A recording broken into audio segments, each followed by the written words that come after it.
Welcome to the Hospital Finance Podcast, your go-to source for information and insights that can help you stay ahead of the challenges impacting healthcare finance. And now, the host of the Hospital Finance Podcast, Michael Passanante.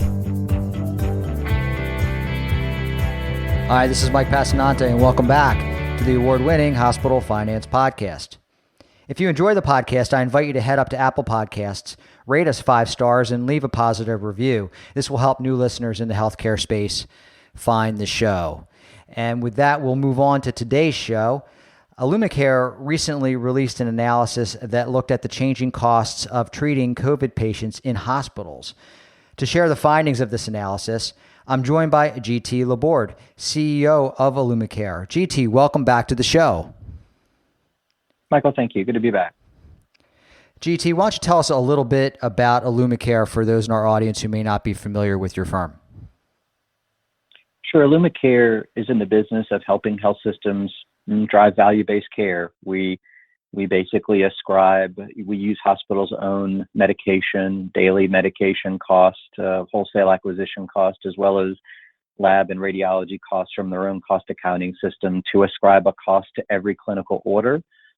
To make those costs kind of transparent to providers in real time when they're ordering things, to sort of profile the behavior of different physicians of the same type so that we can see variation in the way they behave and aspects of that variation that drive unnecessary overutilization and unnecessary cost, and then have sort of a point of care interventional tool we call the Smart Ribbon that nudges physicians when they've sort of misbehaved in that way, if you will, with kind of clinical financial decision support, if you will, at point of care. So doing all that stuff gives us access to real-time data feeds from a number of customers and allows us sort of a macro view when, there are, massive new macro trends in healthcare, kind of like COVID has been.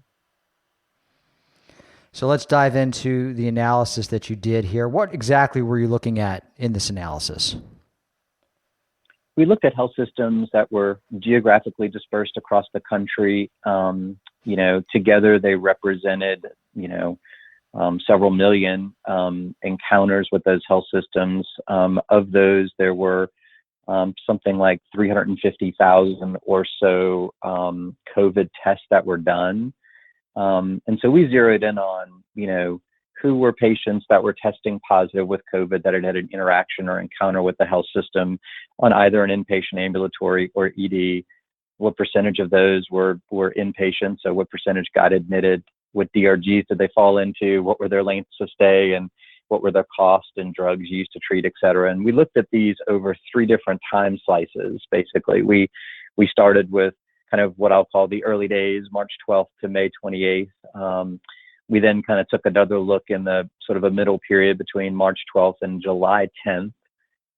So we expanded from May to July in that analysis. And most recently, we looked from August 4th until October 2nd, which I'll refer to as kind of the most latest period. So it was fascinating to see how some of these things were changing over time. That's great, and we're going to dive into a lot of the details, but what were some of the headlines, GT? What were the key findings in the report?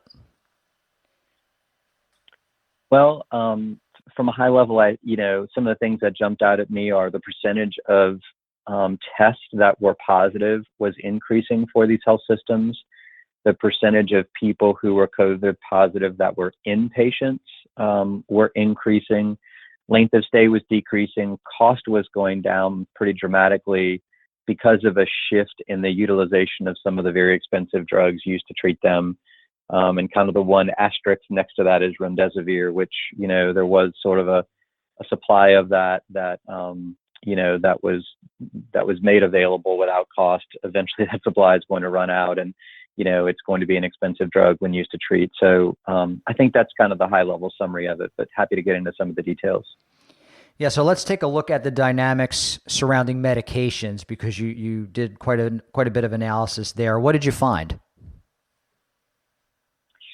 Some of the things that jumped out on the medications that were used to treat just the inpatients who were COVID positive.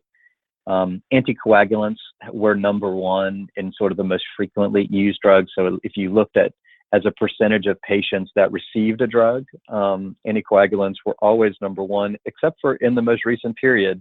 The number one ranking switched to ulcer drugs, interestingly enough. So pantoprazole is given to 27% of patients, and famotidine, which is Pepcid, basically, is given to 25% of patients. And it's fascinating because both of these drugs, they're sort of a mini story, we think. This is the data, and what I'm about to tell you is sort of our speculation of what that data may mean. But throughout these various periods, we've seen the utilization of different drugs sort of rise and wane. Famously, hydroxychloroquine was really big in the early period. Something like 28.5% of patients got that initially, and it doesn't even exist in our data. We can't even find patients really getting it. So it's fascinating because I think these ulcer drugs may be a similar symptom where there is some empirical data. Looking backwards, perhaps epidemiologically, we see that patients on certain other medications tend to have better outcomes, and really without any kind of prospective controlled study, clinicians are still gravitating to these drugs that just, it's like, well, these are cheap drugs. They have very little, risk and side effect. What the heck? It looks like there's some association. Let's try it, right? So there's really been this kind of massive experimentation, where we don't 100% understand this disease, and we don't really know exactly how to clinically treat it yet. And we still see just a lot of experimentation in drugs that have some empiric support and are cheaper and, safer. And it's like, let's just try it. So those were examples of that. I'll also just kind of say a couple of comments on kind of the drugs du jour. So dexamethasone is given, a steroid is given to about 15% of patients in the most recent period. And about 6.5% of patients are getting remdesivir in this data set. So still, we think are kind of some of our better two drugs. And of course, there's some argument about whether remdesivir is really, that efficacious. But that's sort of what we see in kind of the drugs du jour that you hear in the news. So let's look at another angle of your analysis, because you looked at length of stay. How has that been impacted by COVID? Actually, Michael, I wanted to add, I'm sorry, I forgot to add one thing that your listeners might think of interest in, and that's with the cost of medicine. So in the two prior periods, the number one drug in cost, so if you just said among the patients who are COVID positive, in total dollars spent, what drug are we spending the most money on? In the earlier period and the middle period, that drug was a drug called tocilizumab. It's sort of an anti-cytokine storm IL-6 inhibitor drug, and it's super expensive. It's about $2,400 per patient who gets it. That's how much money is spent on that drug. But it was even only used in those earlier periods on about 4.5% of patients. So it was the drug that consumed the most amount of dollars, but was only consumed by 4.5% of patients. It has since dropped to about number 9 on the ranking of spend. It's still the same price, but it has come down, and it's only really used in about 1.1% of patients. So we sort of speculate that maybe it is sort of, maybe in people's COVID protocols, because it's so expensive, they've really kind of tightened down when it's appropriate to use that drug. Yale had put something out, saying maybe we should use it more frequently earlier on, but that clearly doesn't seem to be the trend overall. Interestingly, lastly, the number one drug in terms of overall cost today is vancomycin. And we held cost constant throughout this analysis so that we could really be looking at differences in utilization. But about the same percentage of patients are getting vancomycin, about 15% or so. But the spend per patient has gone up pretty radically from 120 to 339 to 734 in those 3 time periods. So, I mean, we can only sort of speculate. Vancomycin is usually part of the sepsis protocol, and perhaps those sepsis protocols are getting initiated earlier in a length of stay, and therefore each patient is consuming more vanc, which is sort of driving that cost. But that has caused it to be the number one, spend in terms of medications. Yeah, great points, GT. I'm glad you rounded back on those. Okay, so you asked about length of stay. Yeah, you was to say you did just mention length of stay. So why don't we talk about that, because I think you found some interesting things there too. Yeah, so that has seen a pretty nice reduction. In the early days, in the patients that are COVID positive, the average length of stay was about 9 days. And that has come down to about 7 days. So, across the various periods, it's seen a steady reduction. The non-COVID patients also in the hospital have stayed about the same, about 5.5 days in this, across this data set in average length of stay. Now, one of the things I thought that was interesting, patients who are COVID positive can actually be found in almost every DRG, in our client hospitals or in this data set. And it's because, there are a lot of people who are positive but really aren't in the hospital for COVID. They just happen to be COVID positive, but they're in the hospital for another reason. So a COVID positive patient doesn't necessarily mean a patient who is in the hospital primarily to treat that disease.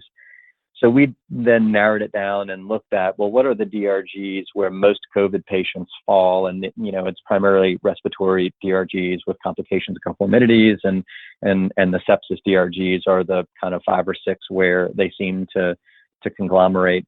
And if I compare the average length of stay, say the most frequent is DRG 177, the average length of stay of patients without COVID in that DRG is pretty much the same as patients with COVID in that DRG. So it's about 7 days either way.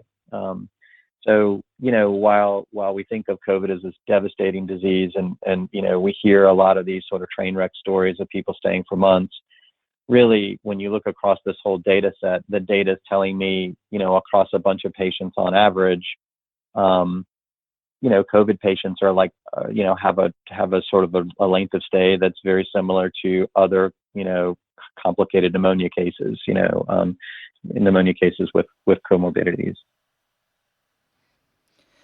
Well, that's at least some good news going forward here.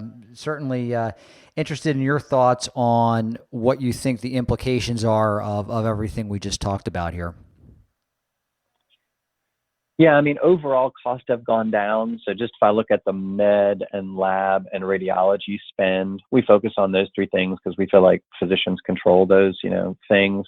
It's gone from about $3,800 down to $1,930 per admission. So, overall, it appears that hospitals are getting more efficient at treating COVID patients, that, cost overall are coming down, length of stay overall is coming down, and that's to their great credit of just learning from how to better care for these patients.